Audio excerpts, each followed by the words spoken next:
Welcome to the Veterinary Marketing Podcast, where it's all about helping your veterinary practice attract, engage, and retain clients. Broadcasting a new podcast every Monday from sunny Southern California, here's your host, Brandon Bashirs.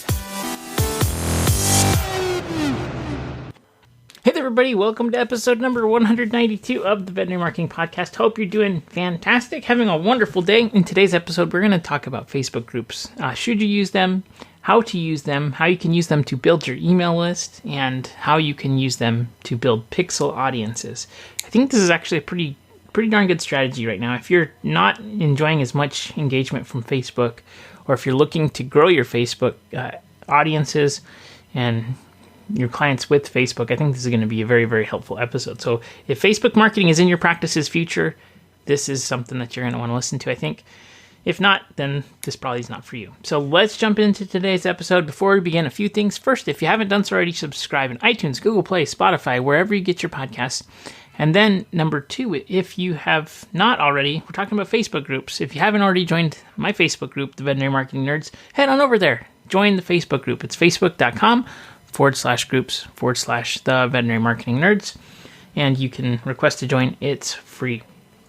It would actually be helpful in understanding how Facebook groups work. If you're not a member right now, you can also kind of get some ideas on how I'm using the group, and especially the entrance questions and things. So first of all, what are groups? If you're not familiar with Facebook groups are basically micro communities inside of Facebook that you can join that are revolving around a specific topic. Now, there's a few people that I know that are veterinary practice owners that have Facebook groups, and they talk about it in actually Facebook groups, that they use it to drive new clients and things. I'm going to try to get an interview with one of them at some point here, so we can talk about how it's working for them, what they're seeing, what some of the struggles are. I know struggles and how it's going with relation to the Facebook group that I run and the Facebook groups that I manage for clients. In general, they are a hyper-focused, hyper-targeted way to generate conversation and attention around a specific topic. So this is important to consider when you're starting it. What should your Facebook group be about? You could use a Facebook group, just brainstorming here, you could use a Facebook group to put your owners of the pets at your practice. It could be a secret Facebook group that you have just for them. It's not public.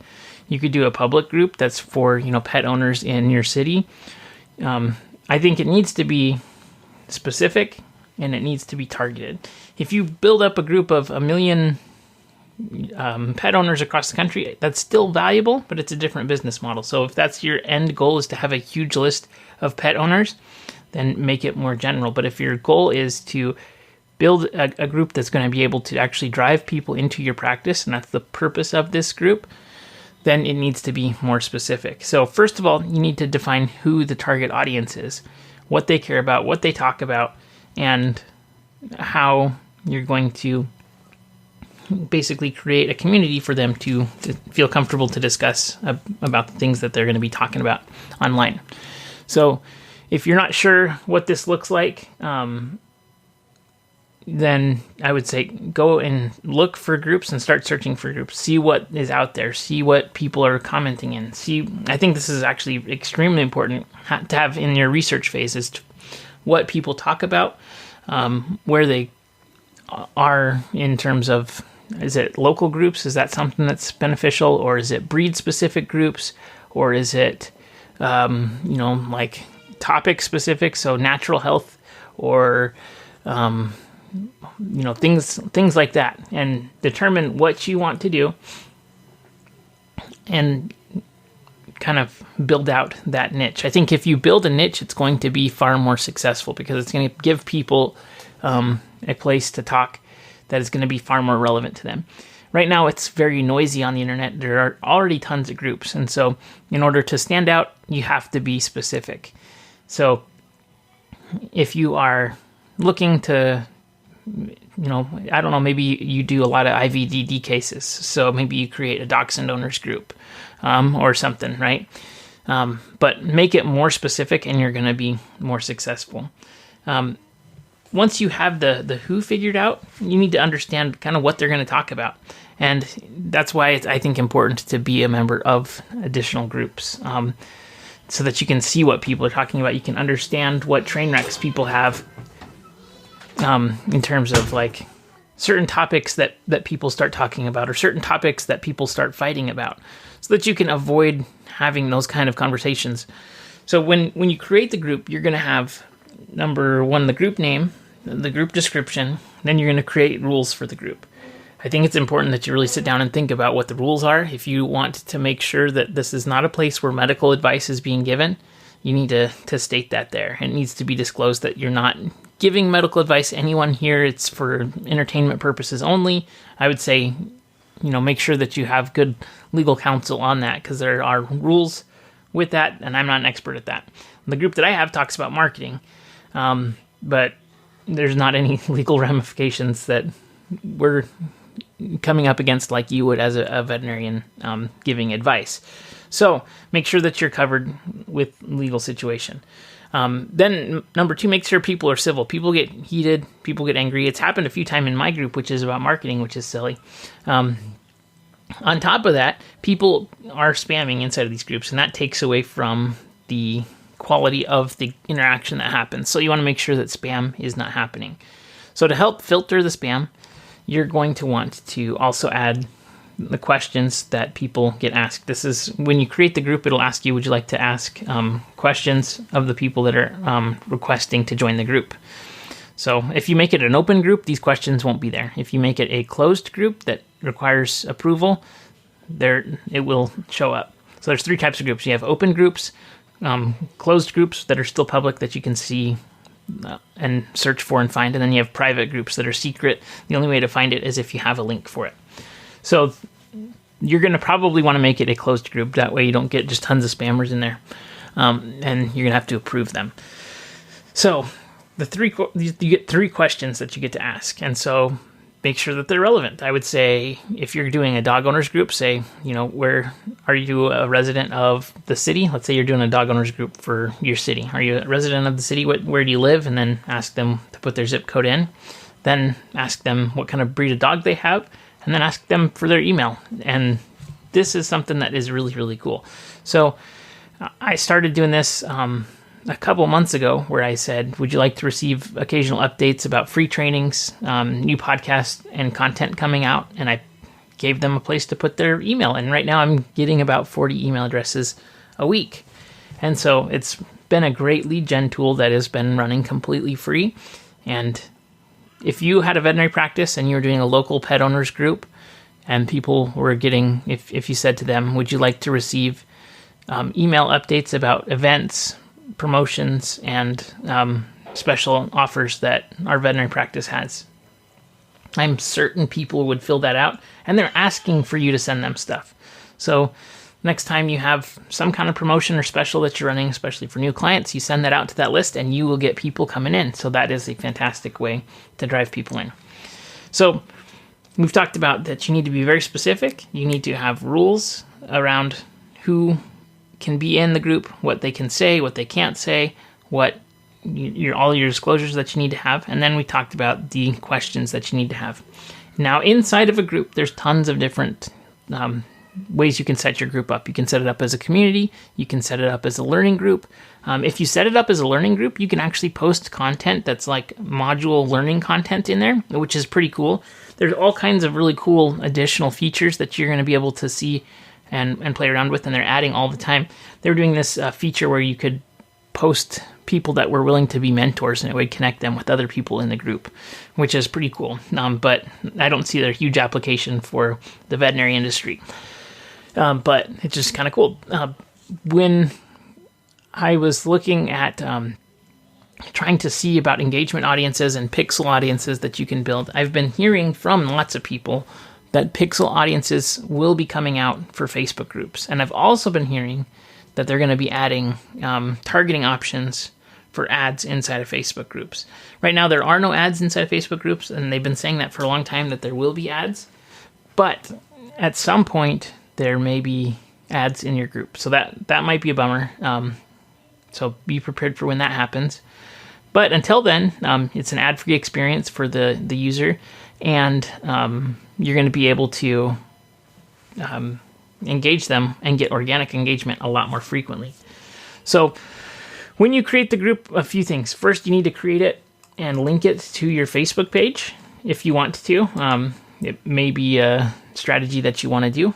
If you don't link it with your Facebook page, you're at least going to want to join the group as your Facebook page, most likely. That way you can jump in and post things from the clinic Facebook page. So I mentioned that Facebook pixeling will be coming. I'm certain that group owners will be able to use the groups and engagement just like we can with Facebook pages and Instagram pages, especially because you can link it to your business page. So once that linking happens, and once they add this into Ads Manager, it's going to be a really, really good tool.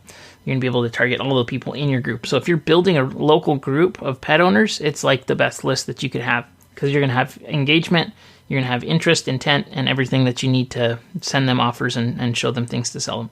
So that's really, really cool. So let's talk about a few things that you can do really quick to drive people into the practice inside of your group. Number one is that groups are not Facebook pages. So to get organic engagement, to get people posting and commenting, and to build a group that is a community where people come and post frequently, you need to talk about them and not about you. So that's number one. What is, instead of talking about, hey, we're doing heartworms, so-and-so, post, instead of doing stuff like that, it's more of like post the last picture of your dog. So go through, and this is, I think, really good for just building content that is engaging, that you don't have to reinvent all the time, is if you start going through groups and just look at the posts that are most popular. What are they talking about? What kind of questions are they asking? How are people engaging?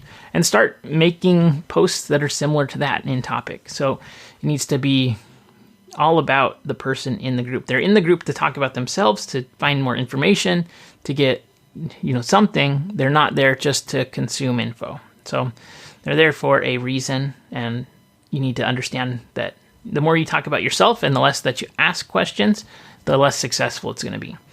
And then whenever you see a comment or a post inside of the group, be sure to comment, like, and start engagement, and help the post to go and grow so that people don't feel like they're just posting into a black hole and they never get anything out of it.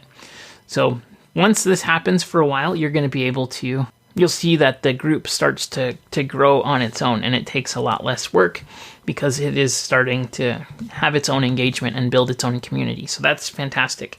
I would say have a schedule of posting, though. Be sure to post on a regular basis so that your group grows. The more engagement that you have inside of the group, it seems like there's an algorithm that promotes your group to people, and it'll grow organically. And so the more posting and engagement that's going on, the faster your group is going to grow, which is really cool. So organic growth is awesome in groups right now. And if you're looking for something that's going to drive more people in, I think a group is a fantastic way to do it. So that is very important. Number two is monitoring for spam content. You have to be super vigilant about this. Make sure that people know you're not supposed to harass other people. You're not supposed to post mean stuff, and just use the ban hammer. You can block them forever from it really quickly, and there's nothing wrong with banning people that are being rude or just not fitting into your community. This is your community, and you get to make the rules, and it's not a democracy, it's a dictatorship. And so don't feel bad if you are going through and just removing people. I think that is something that you're going to want to do. If it starts to get nasty too, you can mute comments and just delete the posts. And so there's lots of tools in there to help you moderate a civil community. And especially, I'm sure that there are topics in the vet industry that, people would get very heated about, whether it's dog food diets or, advice from breeders or advice from, who knows what. But I'm positive that there are communities out there that are super, super militant. And so you're going to want to just monitor that quickly. So I think that if you're trying to grow Facebook, I think especially as we move on in time and Facebook really starts to shift in the platform and the design and everything like that, you're going to need to maintain probably a Facebook group. Or if you're not, you're going to be probably wishing that you had one. So give it a shot and try it. And if it doesn't work well, then delete it and start over type of a thing.